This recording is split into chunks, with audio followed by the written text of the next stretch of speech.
একটা ঘড়ি 12% লসে এ বিক্রি করেছে বি কে, আর বি সি কে বিক্রি করেছে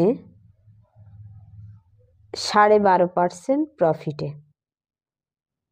সি যে টাকায় কিনেছে সেই টাকা যদি এ বিক্রি করতো তবে এর কত পার্সেন্ট প্রফিট বা লস হতো। দেখো, এ, বি আর সি।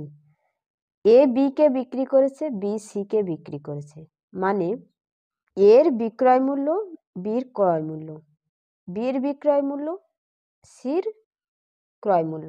তাহলে আমরা সিপি বের করব, ক্রয় মূল্য বের করব। 12% লস, 12% মানে 3/25, মানে এর সিপি যদি 25 হয় তাহলে এর এসপি কত হবে 22, মানে 25 মাইনাস 3, 22, সেটা হবে বির সিপি। এবারে বলেছে বি সি কে বিক্রি করেছে 12.5% প্রফিটে। 12.5% মানে 1/8, মানে বির সিপি হবে 8 আর সির সিপি হবে 9, যেটা বির এসপি।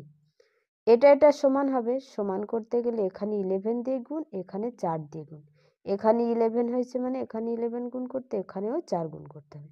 তাহলে তিনজনের সিপি বেরিয়ে গেল 4 25 88 আর 99। A B R sir cost price বেরিয়ে গেছে।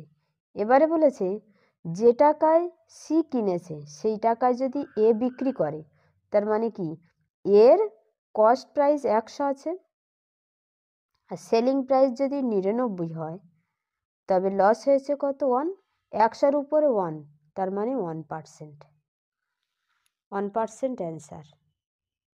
কোন অপশানে আছে দেখো, 1% লস, এ অপশান অ্যান্সার।